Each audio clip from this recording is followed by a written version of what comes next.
ವಿಜಯನಗರ ಜಿಲ್ಲೆಯ ವಿವಿಧ ತಾಲೂಕುಗಳಲ್ಲಿ ಬೆಳೆ ಹಾನಿಯಾಗಿರುವ ಹಿನ್ನೆಲೆಯಲ್ಲಿ ಜಿಲ್ಲಾಧಿಕಾರಿ ಕವಿತಾ ಎಸ್ ಮಲ್ಲಿಕೇರೆ ಅವರು ಅಧಿಕಾರಿಗಳೊಂದಿಗೆ ಸ್ಥಳ ಪರಿಶೀಲನೆ ನಡೆಸಿದರು. ಹಗರಿಬೊಮ್ಮನಹಳ್ಳಿ, ಕೂಡ್ಲಗಿ, ಹರಪನಹಳ್ಳಿ, ಹೂವಿನಹಡಗಲಿ ಹಾಗೂ ಹೊಸಪೇಟೆ ಸೇರಿದಂತೆ 5 ತಾಲೂಕುಗಳ ವಿವಿಧ ಗ್ರಾಮಗಳಿಗೆ ಭೇಟಿ ನೀಡಿದ ಜಿಲ್ಲಾಧಿಕಾರಿಗಳು ರೈತರ ಹೊಲಗಳಲ್ಲಿ ಬೆಳೆದಿದ್ದ ಮೆಕ್ಕೆಜೋಳ, ಕಡಲೆ, ಕಬ್ಬು ಸೇರಿದಂತೆ ವಿವಿಧ ಬೆಳೆಗಳ ಹಾನಿಯನ್ನ ವೀಕ್ಷಿಸಿದ್ದಾರೆ. ಈ ವೇಳೆ ರೈತರೊಂದಿಗೆ ಮಾತುಕತೆ ನಡೆಸಿದ ಜಿಲ್ಲಾಧಿಕಾರಿಗಳು ಬೆಳೆ ಹಾನಿಯ ಸಮಗ್ರ ಸಮೀಕ್ಷೆ ನಡೆಸಿ ಸರ್ಕಾರಕ್ಕೆ ವರದಿ ಸಲ್ಲಿಸಲಾಗುವುದು.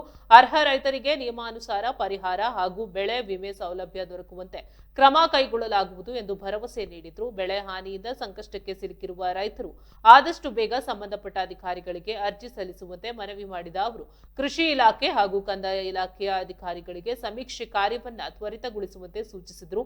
ಪರಿಶೀಲನೆ ವೇಳೆ ಜಿಲ್ಲಾ ಪಂಚಾಯತ್ ಮುಖ್ಯ ಕಾರ್ಯನಿರ್ವಹಣಾಧಿಕಾರಿ, ಕೃಷಿ ಇಲಾಖೆಯ ಅಧಿಕಾರಿಗಳು ಹಾಗೂ ತಾಲೂಕು ಆಡಳಿತದ ಅಧಿಕಾರಿಗಳು ಉಪಸ್ಥಿತರಿದ್ದರು.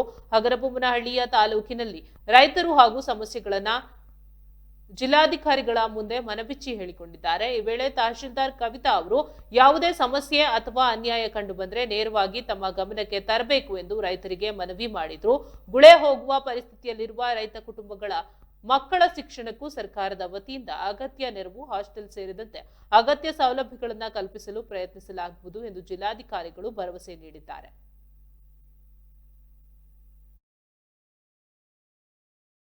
ಅವಶ್ಯಕತೆ ಇಲ್ಲ.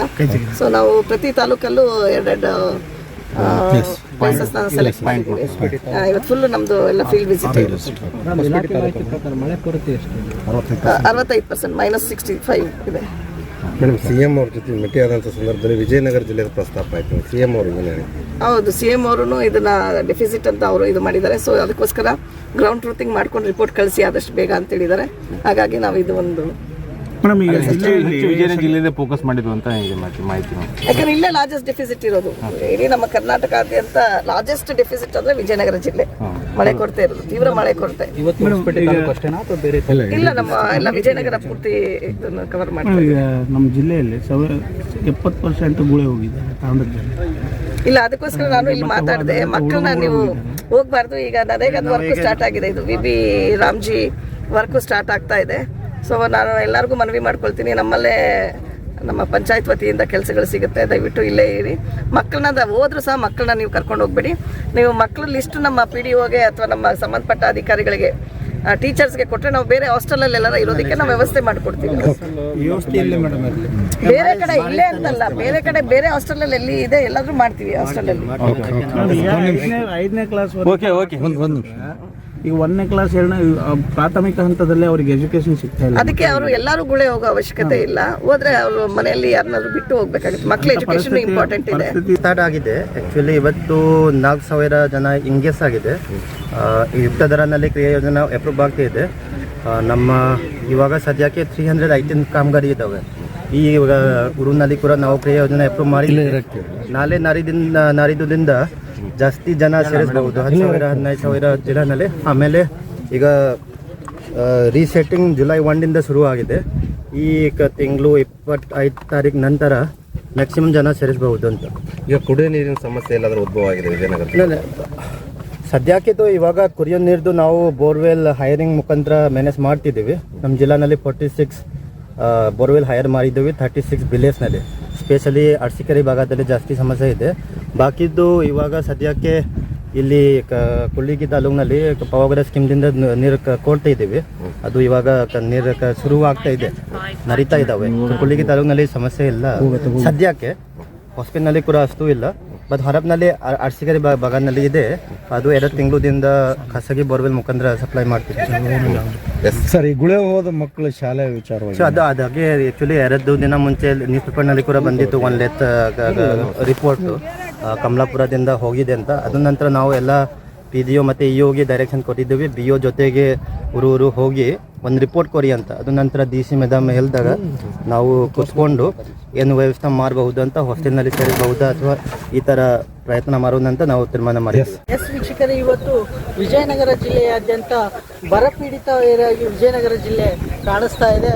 ಇವತ್ತು ಕವಿತಾ ಎಸ್ ಮಲ್ಲಿಕೇರೆ ಅವರು ಜಿಲ್ಲಾಧಿಕಾರಿಗಳು ಇವತ್ತು ಸ್ವತಃ ಫೀಲ್ಡ್ಗಿಳಿದು ಏನು ಬೆಳೆಯನ್ನು ವೀಕ್ಷಣೆ ಮಾಡ್ತಾ ಇದ್ದಾರೆ. ಈ ಬೆಳೆಯಲ್ಲಿ ಎಷ್ಟೆಷ್ಟು ಲಾಸ್ ಆಗಿದೆ. ಆಮೇಲೆ ರೈತರು ಸಹಿತ ಗುಳೆ ಹೋಗುವಂಥ ಒಂದು ಸಂದರ್ಭ ಕಾಣಿಸ್ತಾ ಇದೆ. ಯಾಕೆ ಅಂತಂದರೆ ಮಳೆ ಇಲ್ಲದೆ ರೈತನು ಕಂಗಾಲಾಗ್ತಾ ಇದ್ದಾನೆ. ಯಾಕೆ ಅಂತಂದರೆ ಬೆಳೆ ಪರಿಹಾರ ಒಂದು ಭಾಳಷ್ಟು ತೊಂದರೆಯಲ್ಲೇ ಇದೆ.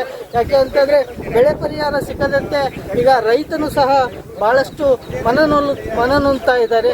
ಅದನ್ನು ಇವತ್ತು ಸ್ವತಃ ಜಿಲ್ಲಾಧಿಕಾರಿಗಳಾಗಿರ್ತಕ್ಕಂಥ ಕವಿತಾ ಎಸ್ ಮಲ್ಲಿಕೇರಿ ಅವರು ಫೀಲ್ಡ್ಗಿಳಿದು ರಿಯಾಲಿಟಿ ಚೆಕ್ಕನ್ನು ನಡೆಸ್ತಾ ಇದ್ದಾರೆ. ಅವ್ರನ್ನ ಮಾತಾಡಿಸ್ತಾ ಹೋಗ್ತೀನಿ, ಇನ್ನೂ ಯಾವ್ಯಾವ ಮಾಹಿತಿಗಳು ಕೊಡ್ತಾ ಇದ್ದಾರೆ ಅಂತ. ವೀಕ್ಷಕರೇ, ಇವತ್ತು ವಿಜಯನಗರ ಜಿಲ್ಲಾ ಅಧಿಕಾರಿಗಳು ಏನು ಬೆಳೆಯಿಂದ ಆಗಿರ್ತಕ್ಕಂಥ ಮುಂಗಾರು ಬೆಳೆಯಿಂದ ಆಗಿರ್ತಕ್ಕಂಥ ಬೆಳೆ ಹಾನಿಗೆ ಇವತ್ತು ಸ್ವತಃ ಅವರೇ ಫೀಲ್ಡ್ಗಿಳಿದಿರ್ತಕ್ಕಂಥ ರಿಯಾಲಿಟಿ ಚೆಕ್ ಮಾಡ್ತಾ ಸ್ವತಃ ಅವ್ರು ನಮ್ಮ ಜೊತೆ ಇದ್ದಾರೆ ಜಿಲ್ಲಾಧಿಕಾರಿ. ಅವ್ರು ಮಾತಾಡ್ತಾರೆ. ಮೇಡಮ್ ನಮಸ್ತೆ. ಮೇಡಮ್, ಇವತ್ತು ಭಾಳಷ್ಟು ರೈತರು ಬೆಳೆ ಹಾನಿಗಳಿಂದ ಭಾಳಷ್ಟು ತೊಂದರೆಗೊಳಗಾಗ್ತಾ ಇದ್ದಾರೆ. ಆಮೇಲೆ ಗುಳೆ ಹೋಗುವಂಥ ಭಾಳಷ್ಟು ಪರಿಸ್ಥಿತಿಗಳು ಉಂಟಾಗ್ತಾ ಇದೆ. ಅದ್ರ ಬಗ್ಗೆ ಏನು ಹೇಳ್ತೀವಿ? ಗುಳೆ ಹೋಗೋ ಅವಶ್ಯಕತೆ ಇಲ್ಲ. ಈಗ ವಿ ರಾಮ್ಜಿ ನಮ್ಮದು ಪಂಚಾಯತಿ ವತಿಯಿಂದ ಕೆಲಸಗಳು ಸ್ಟಾರ್ಟ್ ಆಗಿದೆ. ಸೊ ಇಲ್ಲೇ ನೀವು ಕೆಲಸಗಳನ್ನ ಹರಿಸ್ಬೋದು, ತಗೋಬೋದು, ಕೆಲಸಗಳನ್ನ ಮಾಡ್ಬೋದು. ಹಾಗೆ ಮಕ್ಕಳು ನೀವು ಶಾಲೆ ಬಿಡಿಸೋ ಅವಶ್ಯಕತೆ ಇಲ್ಲ. ಆಮೇಲೆ ಏನು ನಮ್ಮ ರೈತರು ಮೇಸ್ ಎಲ್ಲ ಹಾಕಿದ್ದಾರೆ, ಅವ್ರು ಇನ್ಶೂರೆನ್ಸ್ ಮಾಡ್ಕೊಳಕ್ಕೆ ಹೇಳ್ತೀನಿ. ಈ ವರದಿ ಏನು ಅವ್ರಿಗೆಲ್ಲ ಹಾನಿ ಆಗಿದೆ, ಬೆಳೆಗಳು ಸರಿಯಾಗಿ ಬೆಳೆದಿಲ್ಲ, ಅದನ್ನು ನಾವು ವರದಿಯನ್ನು ನಾವು ಸರ್ಕಾರಕ್ಕೆ ಕಳಿಸ್ಕೊಡ್ತೀವಿ. ಸರ್ಕಾರ ಮುಂದಿನ ಕ್ರಮ. ಮೇಡಮ್, ಈಗಾಗಲೇ ಹೋದ ಸಾರಿ ಬೆಳೆ ವಿಮೆ ಇನ್ನೂ ಪಾವತಿ ಆಗಿಲ್ಲ, ಇನ್ನೂ ಸಹಿತ ನಮಗೆ ಕೈ ಸೇರಿಲ್ಲ ಅನ್ನೋ ಆರೋಪ ರೈತರು ಹಂತ ಹಂತವಾಗಿ ಬಿಡುಗಡೆ ಆಗ್ತಾ ಇದೆ. ಬಂದ ತಕ್ಷಣ ನಾವು ಅದನ್ನ ಸೇರಿಲ್ಲ ಸರ್, ಕಟ್ಟಿದ್ದೆ ಸೇರಿಲ್ಲ ಈ ವಾರದಲ್ಲಿ. Yes, thank you. ಇವತ್ತು ಈಗ ಜಿಲ್ಲಾ ಅಧಿಕಾರಿಗಳು ನಮ್ಮ ಜೊತೆ ಮಾತನಾಡಿ ಆದಷ್ಟು ಬೇಗ ನಾವು ಬೆಳೆ ವಿಮೆಯನ್ನು ತರಿಸಿಕೊಡ್ತೀವಿ ಅಂತ ಹೇಳ್ತಾ ಇದ್ದಾರೆ. ನಾನು ವಿಜಯನಗರ ಜಿಲ್ಲೆ ರಿಪೋರ್ಟರ್ ಬಸವರಾಜ್ ಕುಂಬಾರ್, ಹೆಡಲ್ಸು. ಅಲ್ಲ, ಅವ್ರು ಹೇಳ್ತಾರೆ. ಏನು ನಿಮ್ಮ ಹೆಸರು? ಎಷ್ಟು ಎಕರೆ? ಸೈಡ್ ಆಗಿರಿ.